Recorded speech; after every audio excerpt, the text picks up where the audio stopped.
ये आकाशवाणी जयपुर अजमेर है। अब आप अब्दुल हनीफ से कोटा जिले की चिट्ठी सुनिए। इसके लेखक हैं आशीष मेहता।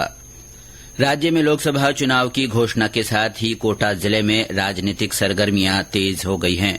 जिले में चुनाव के दूसरे चरण में 26 अप्रैल को मतदान होगा। जिले की एकमात्र लोकसभा सीट पर मतदान के लिए 28 मार्च को अधिसूचना जारी कर दी गई। यहां 4 अप्रैल तक नामांकन पत्र दाखिल किए जा सकेंगे। दाखिल किए गए नामांकन पत्रों की जांच का काम 5 अप्रैल को होगा। वहीं 8 अप्रैल तक प्रत्याशी अपना नाम वापस ले सकेंगे। मतगणना 4 जून को होगी। दोनों प्रमुख राजनीतिक दल भाजपा और कांग्रेस ने अपने प्रत्याशियों के नामों की घोषणा कर दी है। भाजपा ने लोकसभा अध्यक्ष ओम बिरला को अपना प्रत्याशी बनाया है। वहीं कांग्रेस की ओर से प्रहलाद गुंजल चुनावी मैदान में हैं। जिले में भयमुक्त और निष्पक्ष चुनाव के लिए जिला निर्वाचन विभाग और प्रशासन ने तैयारियां पूरी कर ली हैं। विभाग की ओर से जिले में मतदान का प्रतिशत बढ़ाने के उद्देश्य से मतदाता जागरूकता कार्यक्रम और स्वीप गतिविधियां आयोजित की जा रही है। पिछले दिनों गुवाहाटी में आयोजित किए गए खेलो इंडिया यूनिवर्सिटी गेम्स में कोटा के खिलाड़ियों ने बेहतरीन प्रदर्शन करते हुए पुरुष कबड्डी प्रतियोगिता में रजत पदक हासिल किया। प्रतियोगिता में देश की शीर्ष 8 विश्वविद्यालय की टीमों ने भाग लिया। महिला तैराक फिरदौस कायम खानी ने 200 मीटर व्यक्तिगत स्पर्धा में रजत पदक प्राप्त किया। फिरदौस ने खेलो इंडिया में यह दूसरा मेडल जीता है। कोटा शहर की कोचिंग छात्रों की समस्याओं के समाधान के लिए पिछले दिनों शहर पुलिस अधीक्षक अमृता दुहन ने अधिकारियों, हॉस्टल और होटल संचालकों की बैठक ली। इस दौरान पुलिस अधीक्षक ने बायोमेट्रिक और हैंगिंग डिवाइस अनिवार्य करने तथा होटल में नाबालिग की एंट्री पर रोक लगाने के निर्देश दिए। पिछले दिनों कोटा स्थित कृषि विश्वविद्यालय की ओर से गोद लिए गए कनवास गांव को स्मार्ट विलेज के तौर पर विकसित करने के लिए महिला कृषक सेमिनार आयोजित किया गया। सेमिनार में बीजीय मसाला फसलों के उत्पादन और प्रसंस्करण पर महिला किसानों को आत्मनिर्भर बनाने के लिए प्रशिक्षण दिया गया।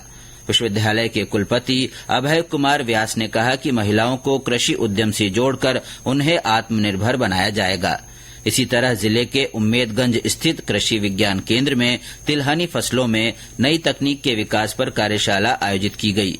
जिला और सत्र न्यायाधीश ने जिले में अवस्थित कारागृहों के बुनियादी ढांचे के आकलन, विस्तार, नवीन कारागृह का निर्माण के संबंध में अधिकारियों के साथ चर्चा की।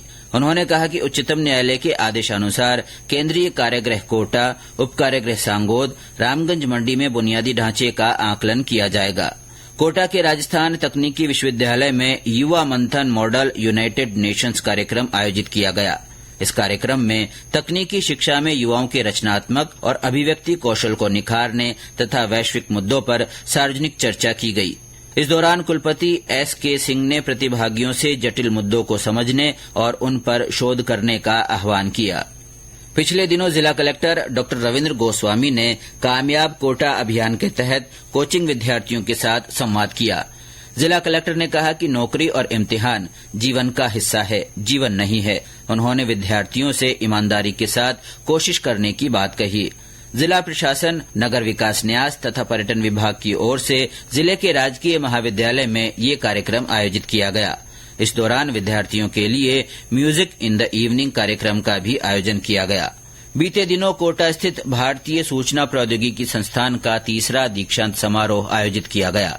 कार्यक्रम में ओम बिरला ने स्नातक की उपाधि प्राप्त कर रहे विद्यार्थियों को उज्जवल भविष्य की शुभकामनाएं दी। श्री बिरला ने प्राचीन भारत में गुरुकुलों और शिक्षा की समृद्ध संस्कृति का उल्लेख करते हुए कहा कि छात्रों में नई सोच को प्रोत्साहित और विकसित किया जाना चाहिए ताकि वे नवाचार को अपनाएं। राजस्थान के 75वें स्थापना दिवस के अवसर पर कोटा में विभिन्न कार्यक्रम आयोजित किए जा रहे हैं। विभिन्न संस्थाओं और सोसाइटी की ओर से इस अवसर पर सांस्कृतिक कार्यक्रम रखे गए हैं। जिला प्रशासन की ओर से स्थापना दिवस के अवसर पर मतदाताओं के लिए जागरूकता कार्यक्रम भी आयोजित किए जा रहे हैं। रमजान के पवित्र महीने के शुरू होने के साथ ही मुस्लिम समुदाय के लोग रोजे रखने और इबादत में लगे हुए हैं। ईद नजदीक आने के साथ ही बाजारों में रौनक बनी हुई है। यहाँ खरीदारों की आवाजाही लगी हुई है। इन दिनों इफ्तार पार्टियों के भी आयोजन किए जा रहे हैं। इसी के साथ कोटा जिले की चिट्ठी समाप्त हुई।